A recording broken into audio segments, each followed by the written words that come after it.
ya. Oke, ini aku hapus lah ya. Tadi yang tentang Islam tadi ya sekedar tambahan aja ya.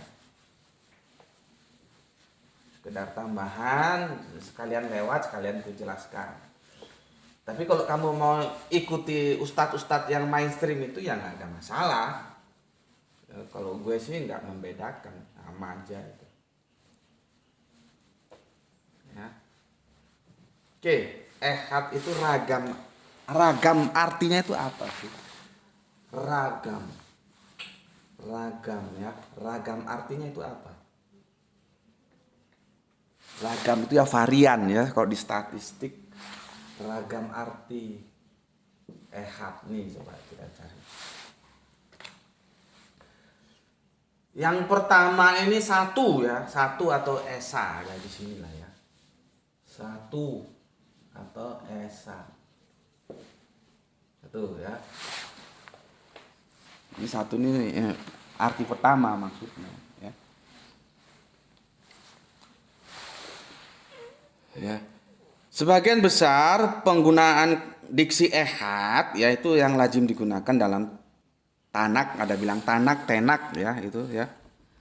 Ya terserah lah kamu mau tanak, tenak terserah lah. Yang penting kamu ngerti itu ya. Kitab Musa itu ya. Dan perjanjian lama mengartikan kata satu bilangan pokok atau satu esa dalam bahasa Indonesia. Contoh mengartikan kata ehad sebagai bilangan pokok dalam Alkitab itu ada di Kejadian 1:9 ya. Satu-satu aja ya, aku kasih contoh ya, kalau nanti ada dua nggak apa-apa lah ya, tapi maksimal 3 lah ya. Ini di Kejadian ya, kitab Kejadian 1:9 ya. Ini aku umumkan untuk yang ada di YouTube, yang di TikTok, yang bagi viewer-viewer baru ya. Kajian gue itu tidak strike ya, dia singular. Dia berputar kemana-mana gitu ya, tidak langsung strike to the point, enggak. Kenapa? Ya memang ciri khasnya begitu. Jadi untuk Anda yang biasanya nggak senang singular, yang biasanya senang yang strike to the point, tidak berwisata pengetahuan ya. Ya memang nggak suka ya, maka karena nggak suka ya aku persilahkan untuk tinggalkan saja tempat ini, channel ini, dan cari channel yang sesuai dengan apa yang kamu suka gitu ya. Kalau kajianku nggak bisa, aku nggak bisa to the point, strike itu nggak, dia singular, berputar ya kemana-mana gitu, nanti baru masuk ke intinya, mengeksplor semua yang ada. Seperti tadi aku jelaskan ahad dan wahid itu kan sebetulnya dalam edisi perspektif Islam ya. Oke, kamu bisa baca Kejadian 1:19 ya, begini. Berfirmanlah Allah, hendaklah segala air yang di bawah langit berkumpul pada satu tempat sehingga kelihatan yang kering, dan jadilah demikian. Satu tempat. Itu ehad. Gitu loh. Jadi tempatnya satu. Gitu loh. Kok bisa Gus? Lah teksnya begitu. Ya. Jadi satu tempat. Aku ulangi. Berfirmanlah Allah, hendaklah segala air yang di bawah langit berkumpul pada satu tempat sehingga kelihatan yang kering, dan jadilah demikian. Kejadian 1 ayatnya yang ke-9. Ya. Terus kita lihat di Kejadian 2:21. Nah. Ini sama ya, Kejadian 2:21. Ini kajian-kajian gini kalau yang nggak memang senang belajar nggak bisa. Dia akan jenuh karena aku memang langsung ke sumber aslinya, ke kitab sucinya. Ya. Aku nggak berani kalau dia keluar dari kitab suci. Bisa sulit aku mempertahankan argumentasiku kalau aku diserang. Diserang artinya dibantah gitu ya. Jadi aku harus bersandarkan kitab suci. Ya kalau tentang kristologi ya ke Alkitab, kalau Islam ya ke Al-Qur'an, nanti ada hadis gitu ya. Oke. Kejadian 2:21. Lalu Tuhan Allah membuat manusia itu tidur nyenyak. Ketika ia tidur, Tuhan Allah mengambil satu rusuk padanya, lalu menutup tempat itu dengan daging. Satu rusuk. Rusuknya satu. Bukan kesatuan rusuk-rusuk. Itu pakai apa? Pakai eat. Gimana sih? Dan peristiwa ini ada di Kejadian 2:21 ketika Adam tertidur, ya. Lalu diambillah dari tulang rusuknya yang satu itu, yang ehat itu, bukan kesatuan. Yang tunggal itu bukan ketunggalan. Kemudian dijadikan dari tulang rusuk yang satu itulah pasangannya yang disebut Hawa. Yang kemudian itu juga tersampaikan dalam hadis Kanjeng Nabi yang oleh saudara-saudaraku Islam juga disalahpahami. Ya, wanita diciptakan dari tulang rusuk itu tidak didukung oleh sains. Dan Al-Quran tidak pernah bilang begitu, ya. Sebetulnya hadis itu harus dipahami. Kan begini, makanya kita perlu tahu behind screen-nya. Aku sudah jelaskan loh ya. Fikanya kalau nggak salah sudah itu ya. Cuman tersebar. Tidak satu video khusus fika, video kajian yang bahas tentang hadis itu. Sepertinya gitu ingat gue ya.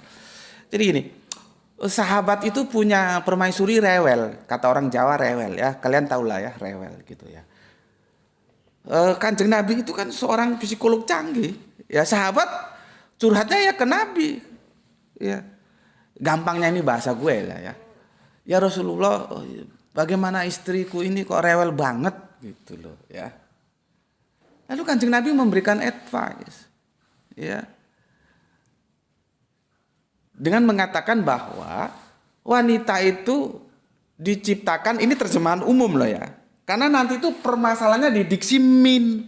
Min itu mengalami polisemi. Orang memahaminya wanita itu diciptakan dari tulang rusuk. Jadi kalau dibiarin dia bengkok, nggak dinasehatin. Kalau terlalu keras dinasehatin, dia patah. Subhanallah, bagaimana Kanjeng Nabi dengan canggihnya mengambil sebuah perumpamaan ya. Jadi wanita itu bagian tulang rusuk. Kalau kita punya istri itu, ya gimana ya? Ya setel kendul lah, kadang kenceng, kadang longgar gitu mungkin ya. Nah itu dikatakan bahwa wanita itu diciptakan dari tulang rusuk. Terjemahan itu terinspirasi oleh biblikal ayat ini.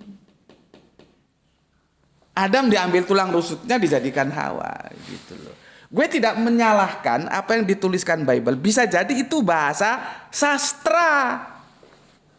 Nggak bisa dipahami secara literal memang dari tulang rusuk. Enggak, sains nggak mendukung. Dan Al-Quran tidak mengatakan begitu. Kamu bisa buka di kajian fikaku, video kajianku. Bagaimana aku mendekonstruksi ya surat An-Nisa, surat keempat ayat yang pertama itu. Jadi Adam dan Hawa itu sama-sama diciptakan dari raw material yang sama, nafsin wahidatin. Cuman kan terjemahan yang ada sudah terkontaminasi Bible. Nafsin wahidatin dikurung, di dalamnya ditulis Adam. Kacau sudah. Kacau. Dan itu sudah kita bahas bahwa Adam itu bukan manusia pertama ya, sudah kita bahas di sana ya. Aku juga nggak tahu sampai lupa itu sudah selesai belum ya Adam manusia pertama itu. Aduh, sepertinya belum ya. Oke. Seharusnya terjemahan hadis itu adalah wanita diciptakan, min itu artinya bukan dari tapi bagaikan tulang rusuk. Jadi hadis itu disampaikan Kanjeng Nabi dengan bahasa sastra metafor atau bahasa perumpamaan. Wanita itu diumpamakan tulang rusuk gitu loh. Kalau kamu biarkan dia tetap bengkok, kamu kerasi dia patah. Ngono lho blok, ngerti? Aja goblok kae kowe.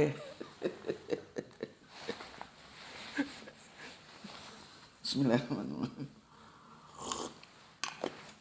Nah ini kan kemana-mana ngajinya kan. Oke, di sini satu tulang, ya satu, bukan ada bagian dari kesatuan tulang-tulang kan nggak begitu ya. Aku baca lagi ya. Lalu Tuhan ini Tuhan gede semua ya, berarti dia merujuk kepada YHWH. Aku sudah jelaskan, kalau LAI menulis Tuhan dalam huruf kapital semua, itu bisa dipastikan yang dimaksud itu adalah YHWH atau Yod-Het-HV. Yehua, ada yang baca begitu. Ya, ada yang baca Yahweh. Itu kalau aku tanya pakarnya, katanya itu seharusnya bacanya Yahva gitu, ya. Lalu Tuhan Allah membuat manusia itu tidur nyenyak. Ketika ia tidur, Tuhan Allah mengambil salah satu. Tulang rusuk kan banyak, diambil salah satu. Berarti yang diambil berapa? Satu atau satu kesatuan? Coba sih otaknya dipakai gitu loh. Jangan kamu biarkan otakmu itu dibunuh oleh dogma. Sehingga apa-apa yang benar menurut kebenaran rasionalitas kamu tidak percaya, kamu lebih percaya dogma karena takut kualat gitu loh. Lah kalau kamu sudah nggak percaya terhadap kebenaran rasionalitasmu, untuk apa kamu jadi manusia? Kamu kan sudah dikooptasi oleh dogma orang lain. Kok nggak kamu aja yang dogma orang itu, kok kamu yang didogma orang itu?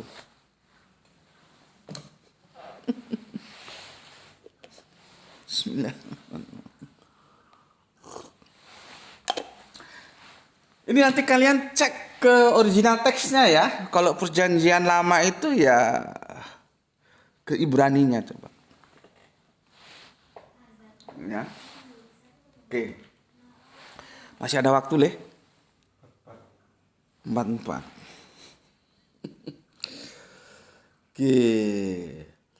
Sekarang Kejadian 42:11.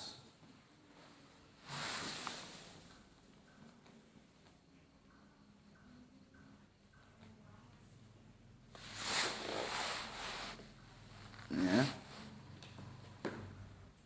Kejadian 42. Ini paling gampang ini. Ini paling gampang diterima.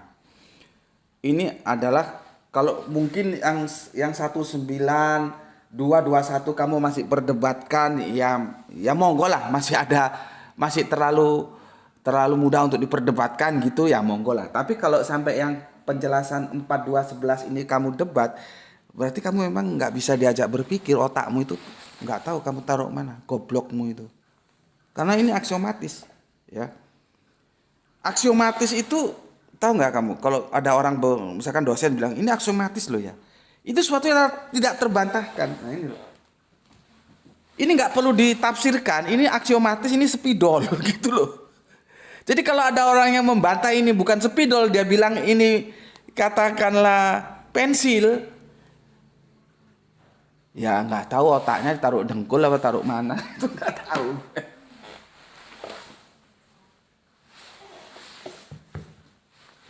Nih, ini aksiomatis, ini Alkitab. Ini nggak bisa dibantah, dia kebenaran aksiomatis. Kalau kamu bilang terus ini kue lemper, kan orang mikir ini otak taruh mana orang ini. Sudah tahu Alkitab dia bilang kue lemper. Gitu loh ya. Nah, sekarang di 42:11 ini aksiomatis. Kalau masih lu bantah juga, berarti otak lu miring gitu loh. Ya, 42:11 ya. Kami ini sekalian anak dari satu ayah. Kami ini orang jujur. Hamba-hambamu ini bukanlah pengintai. Satu ayah.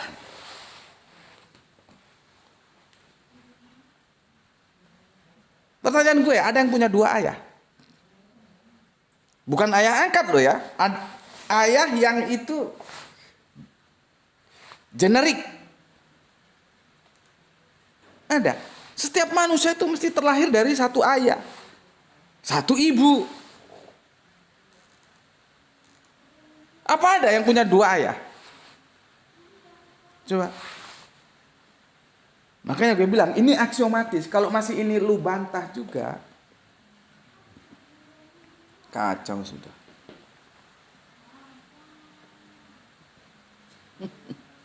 Jadi setiap kita itu satu ayah. Satu di situ pakai ehad.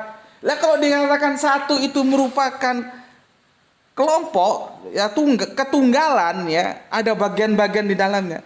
Memangnya ada yang punya bapak lebih dari satu? Coba. Nah kemarin gue sudah sampaikan sebetulnya, tapi nggak apa-apa, gue sampaikan lagi. Ya. Kemarin kan baru selesai, semoga damai lah ya, nggak ada lagi yang ribut-ribut. Yang jahat-jahat itu semoga ya diadili menurut hukum internasional. Gimana? Jangan gembar-gembornya aja. Mau diadili tapi orangnya masih tenang-tenang saja, gitu ya. Supaya tidak ada lagi kejahatan kemanusiaan, gitu. Ya. Kan aku sudah bilang, pertarungan apa yang terjadi kemarin ya antara Iran sama Israel gitu ya. Aku harus hati-hati nih nyebut ya supaya tidak rungkat. Ya. Aku sudah bilang ya. Itu kan berakar dari apa yang terjadi Palestina. Makanya aku bilang, itu nggak bisa kalau diselesaikan secara politis. Ada pihak ketiga yang hadir. Kalau Paman Sam itu cabut sebetulnya dari situ, beres urusan sudah, nggak ada lagi rame-rame. Masalahnya di sana, dia tetap membackup itu loh. Makanya aku bilang, nggak bisa ini, diselesaikan secara politis nggak bisa. Bisanya nanti salah satu harus habis, baru nggak ada lagi pertikaian. Tapi kan ya, apakah hati kita sampai untuk ke sana? Kan ya nggak sampai hati lah. Mereka juga manusia, punya hak hidup kok. Yang satunya punya hak hidup, yang satunya punya hak hidup. Ya sudah, hidup berbarengan. Saling menghargai, saling menghormati. Kan begitu. Ya. Nah, gue lupa tahun berapa itu. Yang jelas itu presidennya di Israel itu masih semua sudah pada nggak ada ya, sudah almarhum semua. Menahin Begin. Nanti dari Mesir itu presidennya Anwar Sadat. Nah, mereka menggalang perdamaian, gitu ya, menggalang perdamaian. Ya. Ketika Anwar Sadat mau, itu tahun 78 atau tahun berapa ya, lupa gue ya. Ketika Anwar Sadat mau berkunjung ke Israel sana, itu disambut mesra dengan rakyat Israel. Mereka dulu kan pos itu, kantor pos itu masih berfungsi, nggak seperti sekarang. Handphone ini kan meluluh lantakkan segalanya. Termasuk kantor pos, yang bikin bangkrut itu handphone. Radio itu yang bikin bangkrut handphone. Sekarang orang nggak ada dengar radio. Jadi bisnis radio sekarang itu kan cita-cita gue dulu. Awal reformasi mau bisnis radio. Sekarang radio pada koit, pada mampus karena nggak ada iklan yang masuk. Kenapa ya? Orang nggak mau lagi dengar radio, nggak seperti dulu. Ya, ya.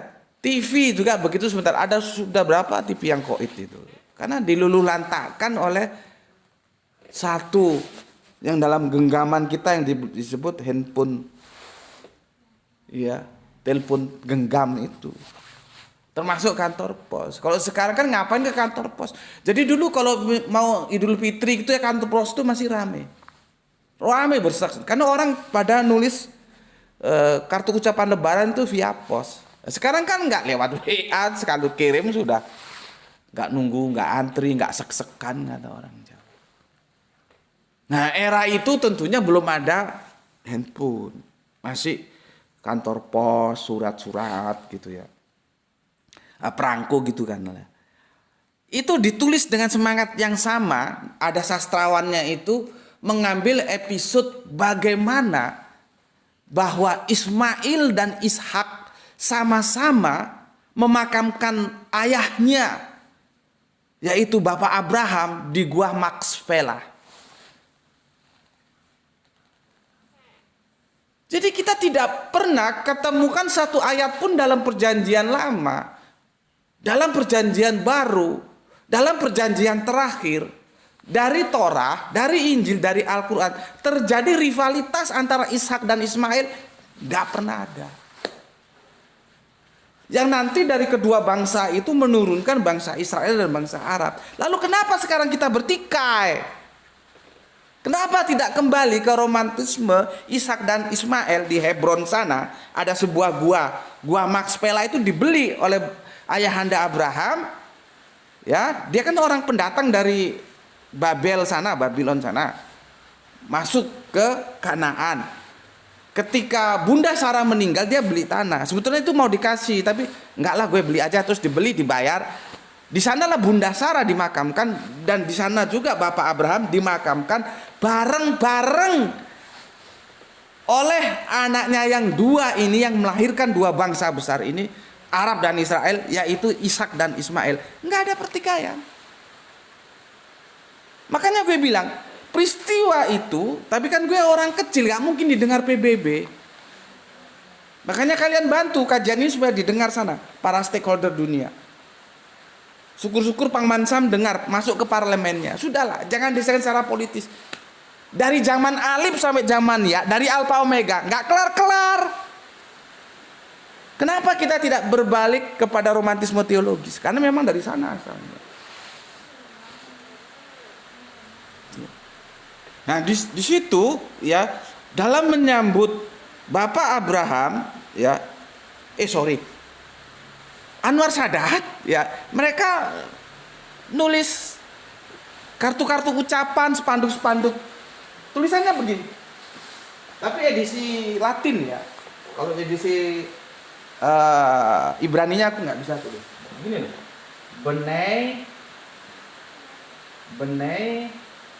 af ya. Kha.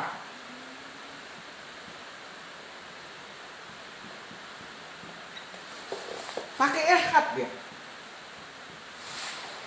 Nampak ini leh.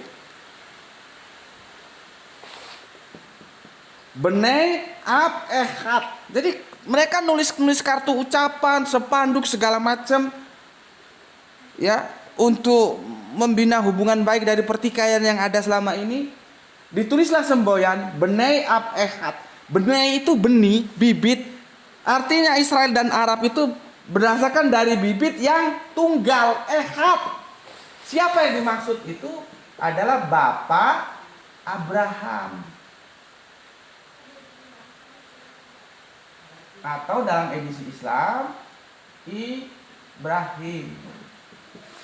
Yang mau gue sampaikan, memangnya Ibrahim itu ada berapa? Mereka pakai ehad, nggak pakai yahid. Lu mau lebih pintar dari orang Israel? Orang itu bahasa Ibrani, bahasa mereka kok. Itu menunjukkan bahwa Ibrahim itu ya tunggal-tunggal.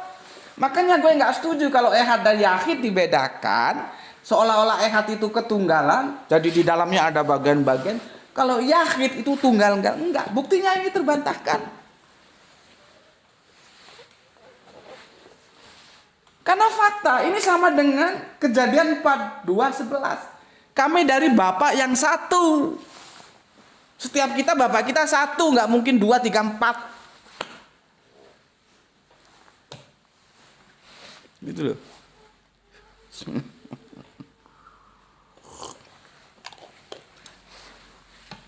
Mungkin kata-kataku pedas ya, tapi insya Allah itu menjadi obat. Kalaupun sekarang teman-teman Trinitas masih menolak, ya aku maklumilah. Tapi satu saat kamu akan menerima itu sebagai kebenaran yang menyejukkan. Karena Trinitas itu tidak ada dalam Alkitab, dan baginda Yesus tidak pernah mengajarkan. Gitu loh. Ya. Oke. Jadi 4:2-11 itu sama dengan peristiwa ini. Jadi Alkitabiahnya ini ya, tinjauan teologisnya ini tinjauan antropologisnya. Mereka tidak menggunakan benei ab yahid, enggak. Benei ab ehad yang dipakai. Artinya memang Bapak Abraham itu tunggal, enggak ada Abraham 1, 2, 3. Gimana? Aduh, masih ada waktu, Le. Kurang 2 menit ya.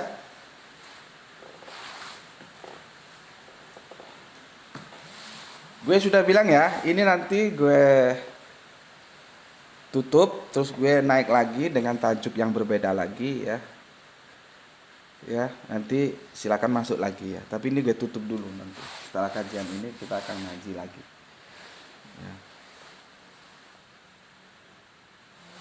Karena kemarin kosong, ya karena ada kesalahan teknis kita aja lah sebut ya. Yang aku sebutkan tadi. Itu kejadian 42:11 ya. Kejadian 42:11. Jadi kami ini sekalian anak dari satu ayah.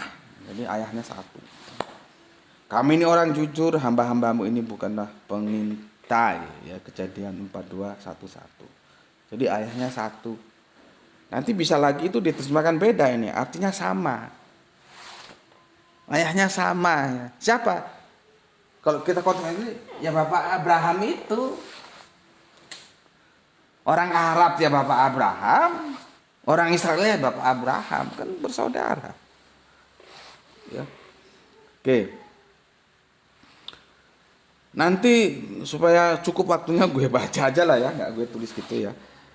Itu yang artinya satu atau esa. Nanti ada yang artinya pertama, ya. Pertama. Ehad juga dapat berarti nomor urut yang pertama, seperti contoh dalam ayat berikut ini, Kejadian 1:5. Dan Allah menamai terang itu dan gelap itu malam, ya.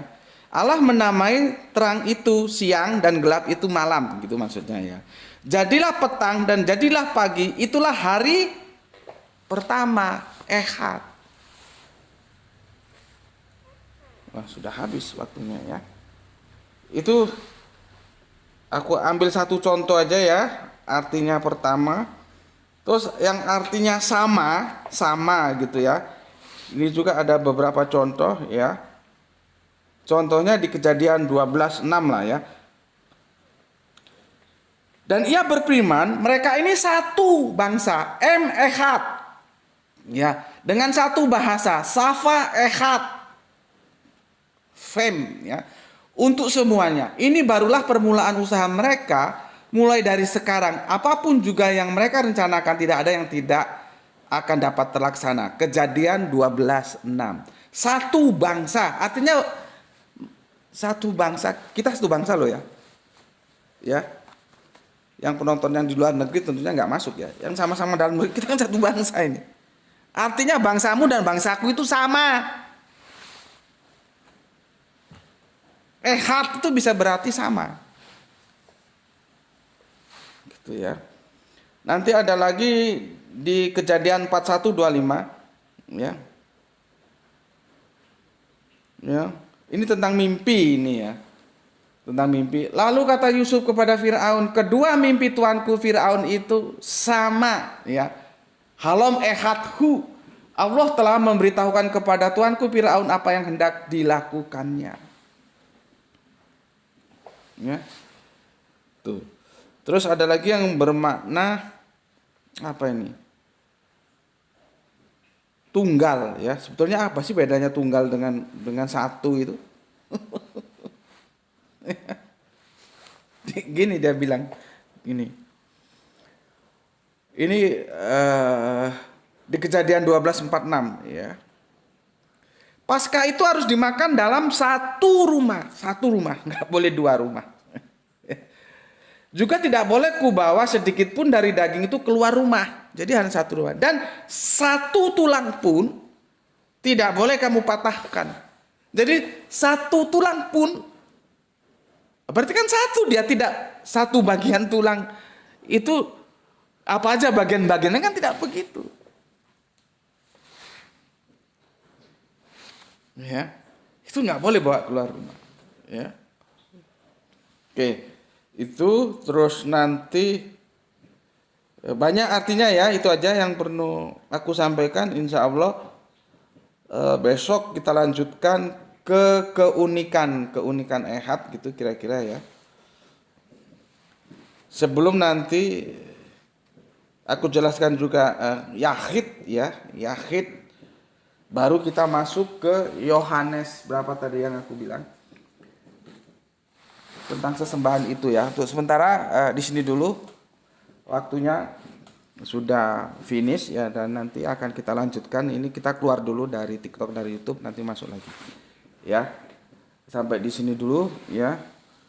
Insya Allah akan kita lanjutkan ya tentang pergeseran ya, tentang ehad itu tadi seharusnya dipahami bagaimana menurut cara pandang Yahudi. Mungkin teman-teman ada yang tanya, memangnya cara pandang Yahudi itu sudah disampaikan oleh Yesus?